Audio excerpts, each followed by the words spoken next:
بسم الله الرحمن الرحيم الحمد لله رب العالمين وصلى الله على سيدنا محمد وعلى آله وصحبه وسلم أجمعين وبعد حلقadii hore waxaan uga soo hadalnay in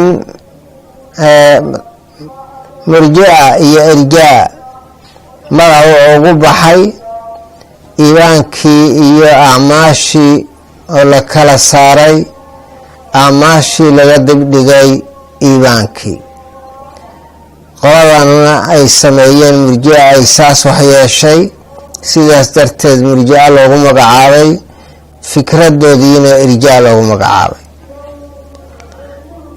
iimaankii ay ka saareen acmaasha xaqiiqadiisu maxay tahay aliimaan xaqiiqatu liimaan fi lislaam maxay tahay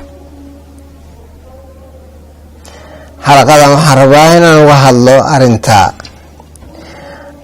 iimaanka xaqiiqatu liimaan fi lislaam waxaa weeye cibaadat اllahi tacaala waxdahu watabaru'i min ashirki allah in la caabudo keligii la caabudo shirkina laga beri noqdo gacanta laga taagto xaggaa qofku ou shirkii ou ka tago uu ka beri noqdo allana uu caabudo ayaa waxay tahay iimaan iimaanka oo bihadal macnaa ah ayaa wuxuu ahaa waxaa ugu horeeya oo rasuul kasta uu ummadiisa ka dalbi jiray allah inay caabudaan shirkina ka tagaan kaasuna uu yahay iimaanka laga dalbaayo ummadaha iimaan haddii uusan jirin wax ka horeeya oo laga dalbaama jiraan addoomaha laga dalbaayo allah inay rumeeyaan iimaan saxa ay rumeeyaan dalabka ugu horeeya oo allah ka dalbaayo addoomihiisa kaa weeye rusushiisiibuu soo diray si ay uga dalbaan addoomaha iyo ummadahoodu inay rumeeyaan allah subxaanahu wa tacaala iimaankaasna ula yimaadaan oo ah allah inay caabudaan shirkina ay ka tagaan nusuusul kitaab wasunna macnahaas ayay tusinaysaa iimaanku inuu saa yahay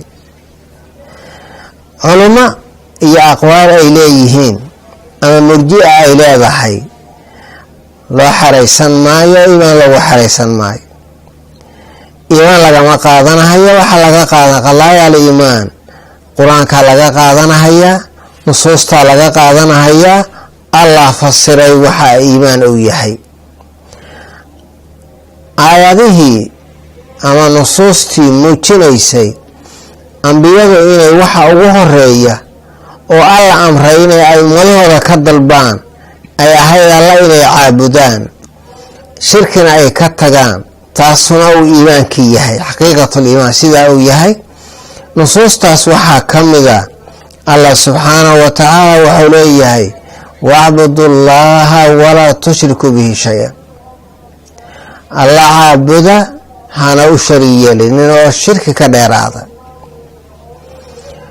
ummadii horena saasa looga dalbi jiray khitaabkana hadda wuxuu ku socdaa annagoo nagu socdaa ummadda nebi maxamed calayhi salaatu wasalaam ayuu ku socdaa aayadda ayadaa lagula khitaabhaya wacbudu llaaha walaa tushriku bihi shay waxaa ka mida nusuustaas allah subxaanahu wa tacaala aayadda oo uga dalbaayo fiiha ummadaha uga dalbaayo addoomihiisa uga dalbaayo oo rasuul kastana uu ka dalbi jiray uu dhihi jiray hadalkaas allana kusoo khulaasaynayo rusushii oo dhan rasuul kasta ummadiisii wuxuu ku yidhi allah wuxuu leeyahay an icbudu llaha wajtanibu daaquut alla caabuda daaquudna ka fogaada daaquudna waxaa weeye wax kasta oo la caabudo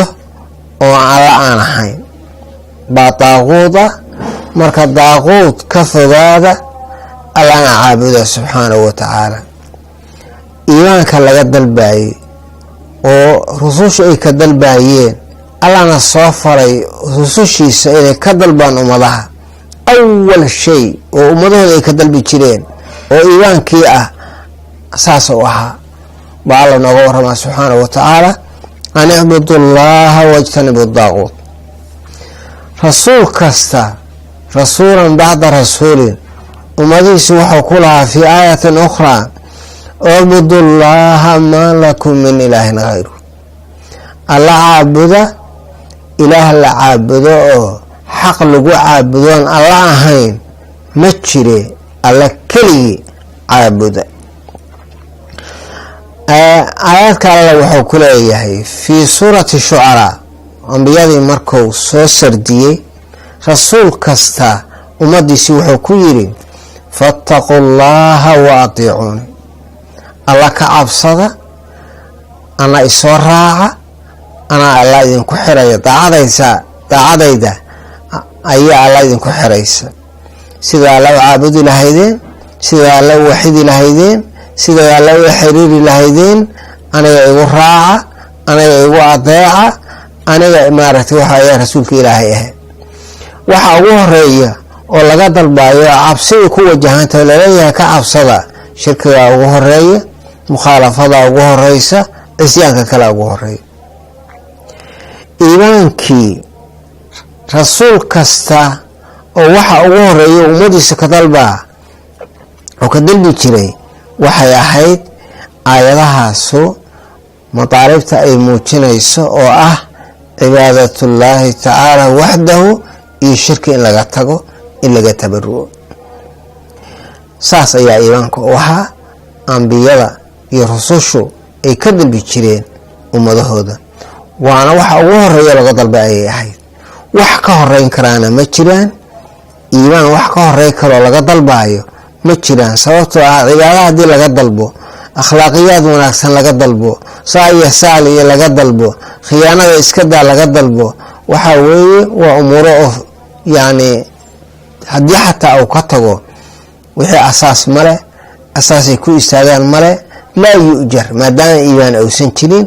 waxa ugu horeeya oo laga dalbo addoomaha ilaahay uu ka dalbaayo waa iimaan weeye.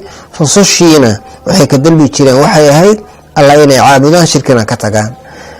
kaa ayaa marka iimaankii ah. iimaankii rusushu ay ka dalbi jireen kaa weey.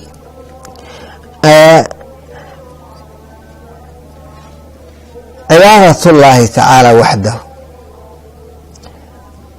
iyo shirki oo laga tagaa, cibaadada alla la caabudayo maxay ahayd?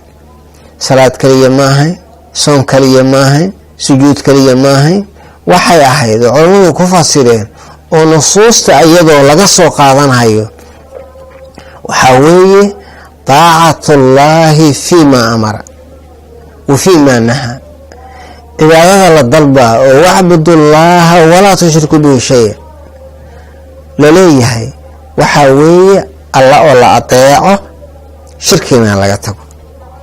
alla oo la adeeco, lagu adeeco wixii uu amray, awaamirtii, sharaa'icdii, faraa'iltii, madaalibtii, wax allaale wixii awaamir ah oo alla subxaanahu wa tacaala oo diintiisa uu ku soo dejiyey oo uga hadlay oo uu ka dalbayo addoomihiisa oo alla lagu adeeco oo la fuliyo. wa fii maa nahaa lagu adeeco oo laga tago wixii uu ka reebay addoomihiisa. cibaadadii markii lasoo khulaaseeyo ayadiina labadaas jumlo ayay isugu imaanaysaa oo saas ayay tahay. iimaankii marka muxuu noqday? alla subxaanahu wa tacaala uu ka dalbaayo waa ficil, daacada oo la sameeyo oo camal fiican lala yimaado waa camal, waa ficil. waxa manhiyaadka alla uu reebo shirkigii ugu horeeyo iyo mukhaalafaadkii kale oo alla ka maanaya laga haraa ayaduna waa ficil. kafu can ilmanhiyaat, manhiyaadka iyo waxyaalaha muxaramaadka ah oo alla subxaanahu wa tacaala addoomihiisa ka reebay oo laga tagaa waa camal. daacadii oo lala yimaadaa awaamirtii la fuliyo oo alla subxaanahu wa tacaalana amray waxaa weeye waa camal. nusuustu marka waxay muujinaysaa iimaan inuu yahay camal ictiqaad ku fadhiya iqraarkiisana wata, uusan ahayn sidii murji'a ay tiri camalka ay uga saartay ictiqaad ay ku soo gaabisay ama qowl ay ku soo gaabisay, inuusan ahayn uu yahay camal. camalkaasuna uu yahay cibaadatullaahi tacaala waxdahu iyo shirkiga oo laga tago, mukhaalafaadka oo laga tago, iimaan inuu sidaas yahay ayaa nusuustaas iyo nusuus fara badan waxaa weeye ayaan ka arkayna. Allah subxaanahu wa tacaala qola sheegatay oo tiri qaalat alacraabu aamanaa qul lam tu'minuu ayaa alla ku yidhi walaakin quluu aslamna walamaa yadkhulu liimaanu fii quluubikum wain tudiicu allaha warasuulahu laa yalidkum min acmaalikum shay-a.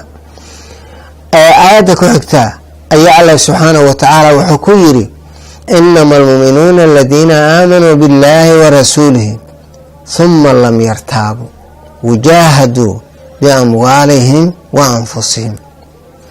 aamanuu billaahi warasuulihi waa acmaal iyo shaqo ka dhacaysa qalbiga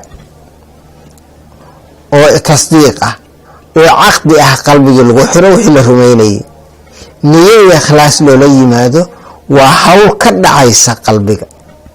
huma lam yartaabu waa yaqiin qalbiga ka dhacaysa. markaasa allah subxaanahu wa tacaala wuxuu si yidhi wajaahaduu biamwaalihim wa anfusihim fii sabiili illah. al-infaaq fii sabiili illah bil maali lagu infaaqiyo, bil acmaali iyo jihaad loola galo, iyaduna iimaanka ayay ka mid tahay binasil aaya. aayado fara badan iyo nusuus badan oo nabiga calayhi salaatu wassalaam iyo aayadahaas alle ay yiri oo maaragtay soo dejiyey fasiraya acmaashu inay iimaanka ay tahay ama iimaanku inuu yahay acmaal uu yahay waa buuxdaa. qur-aanka dhan ayaa fasiraya, qur-aanka dhan ayaa muujinaya. mu'miniin markii qur-aanka uu ka hadlayo ammaanayo acmaal ay sameeyeen ayuu uga hadla. mushrikiin markii la idaanaynayo oo Allah subxaanahu wa tacaala u eedaynayo oo ceebahooda uu sheegayo acmaasha iyo sifaadka iyo si u fakarayaan ee jidka ay ku socdaan ayaa lagu ceebaynaya. marka iimaanku waxaa weeye waa acmaal, waa maaragtay sidaas uu yahay wax la iska dalbaa. cibaadaadkaas Allah subxaanahu wa tacaala ucbudullaaha walaa tushriku bihi shay. haadaa huwa aliimaan. kaasu ayaa iimaanku uu yahay. sidii murji'a ay sheegtay ma aha. waa sii dhammaystiri doonaa haddii alla idmo. intaas ayaan ku gaabsanaynaa. wallahu subxaanahu wa tacaala aclam.